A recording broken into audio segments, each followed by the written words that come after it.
10 years from now, most people will still be waiting for permission to begin. Permission to start, to fail, or to become someone different. And that is the strange tragedy of human beings. Most people do not lose their lives all at once. They lose them slowly and quietly, one postponed decision at a time. But this story is about a man who learned success from something that never spoke. And by the end of this story, you may never look at your own life the same way again. The man's name was Ryan. At 34 years old, Ryan had mastered one thing perfectly, which was starting over. He usually had new business ideas, new routines, new journals, and new plans every Monday morning, and abandoned dreams every Friday night. Do you know that kind of person who watches motivational videos at 2 a.m. and feels transformed? Until Tuesday arrives. Then suddenly the motivation disappears like smoke. That was actually the case of Ryan. Ryan was intelligent, and that made it worse, because intelligent people can explain their failure beautifully. He had reasons for everything. The timing isn't right. I need more money first. I'll start when my mind feels clearer. I'm still researching. But underneath all those explanations was fear. Fear of trying seriously and still failing. Because as long as you never fully commit, you can still pretend your potential is untouched. That illusion comforts many people for years, if not forever. Ryan lived in a small town surrounded by hills and old forests. Every morning he passed one giant oak tree on his way to work. The tree stood alone near a cliff overlooking the valley. The tree had massive roots, thick branches, scars carved into the bark from storms that had happened before Ryan was even born. And for some reason, the tree always irritated him, because no matter the season, it stayed standing.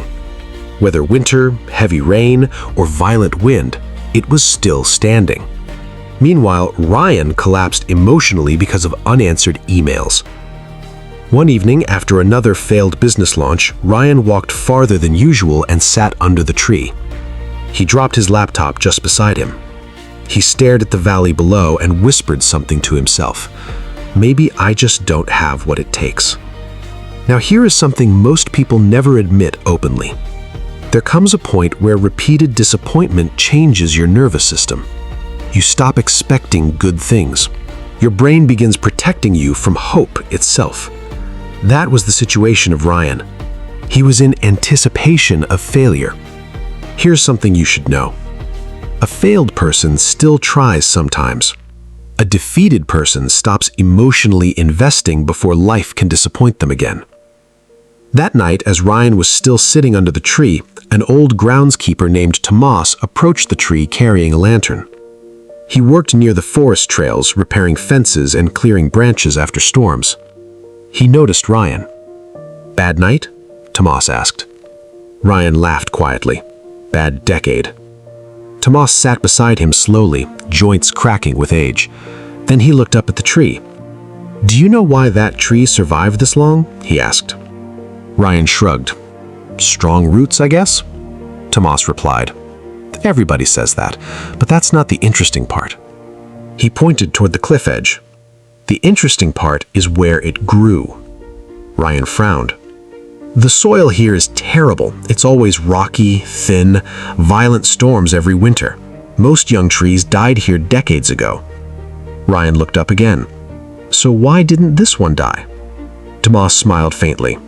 "That's because difficult places force deeper roots." That sentence landed quietly somewhere inside Ryan, like a key turning in an old lock. Tomas continued, "Trees grown in perfect conditions often break faster. They grow quickly, but weakly. This one survived because the struggle forced it to adapt." Then Tomas stood up and he said, "Humans are like that too." Then he walked away. Ryan stayed under the tree long after the lantern light disappeared, because deep down he knew something. He knew he had spent years avoiding difficulty, embarrassment, discomfort, failure, judgment. But one thing he didn't know was that success is built from the exact experiences he kept running from. At this juncture, that realization disturbed him. because suddenly his life made sense. He understood the reason for every abandoned project, delayed dream, excuse disguised as preparation. He wasn't failing because life hated him. He was failing because he kept protecting himself from growth. And growth rarely feels safe. The next morning, Ryan returned to the tree before work, out of curiosity. He noticed details he had ignored before. Broken branches, lightning scars, places where bark had healed unevenly. The tree was not beautiful because it avoided damage. It was beautiful because it survived damage. And that changed something in him. Most people think successful people are fearless, but that's not true. Successful people usually just stop interpreting discomfort as danger. A week later, Ryan made a strange decision. Instead of creating another giant life plan, he decided to commit to one small daily action. Every evening after work, he would spend 1 uninterrupted hour building his woodworking business. No fantasies, no dramatic announcements, no imagining future success. The decision didn't feel exciting, and that frustrated him, because modern culture has poisoned people's relationship with progress. Everybody wants transformation to feel cinematic. Nobody wants the ordinary repetition real growth requires. The first month didn't go as he envisioned. No customers came, no momentum, no breakthrough. It was just sawdust, mistakes he made, crooked shelves, and tiredness after work. He even questioned himself if this was a decision he could continue with. Then one night, Ryan stared at a poorly built chair and nearly quit again. "This is pointless," he muttered. Then his eyes drifted toward the window and landed on the tree on the hill. The tree was still standing, and suddenly he understood something deep. The tree did not grow because it felt motivated every day. It grew because it kept responding to life consistently. Sunlight made it develop, improve, and flourish. During storms, it survived the pressure until it passed. During winter, it stayed patient and endured the waiting season instead of forcing results. Then came spring, and it encouraged it to start over with hope and courage. The tree adapted without drama or identity crisis or questioning. That realization embarrassed Ryan slightly. Human beings overcomplicate change. We want certainty before action, confidence before effort, results before consistency. But nature does not work that way. Neither does success. Months later, he still continued with his decision, and small improvements began to appear slowly. His cuts became cleaner, his designs became stronger, and his hands steadier. And something even more important changed. His nervous system stopped panicking every time progress looked slow. And that's more important than every other thing. Because many dreams are not destroyed by difficulty, they are destroyed by emotional impatience. People quit because the growth feels invisible, but invisible growth is still growth. Trees prove that constantly. During winter, they look dead, yet underground, preparation continues quietly. One sunny afternoon, Ryan received his first real custom furniture order. It wasn't a big order, just one customer, but it was proof of progress. His hands shook reading the email, because after years of inconsistency, he had finally created evidence that persistence worked. That night, he visited the tree again, and for the first time ever, it no longer irritated him. Rather, it felt familiar. Over the next 2 years, Ryan built his business slowly. Social media has convinced people that success must happen dramatically to matter. But most meaningful lives are built quietly, one repeated action at a time. Ryan still struggled sometimes, though. Some months were terrible, some projects failed, some customers disappeared. But unlike before, setbacks no longer destroyed his identity, because he had finally built roots deeper than results. One autumn morning, a violent storm hit the valley. Winds tore through the hills all night. Power lines snapped. Rain hammered rooftops until sunrise. The next morning, Ryan walked immediately toward the cliff, and behold, the tree was still standing. Branches damaged, leaves scattered, bark torn in places, but it never fell. And for some reason, Ryan felt emotional looking at it, because he realized he had spent his whole life misunderstanding strength. Strength was not hardness. Hard things break.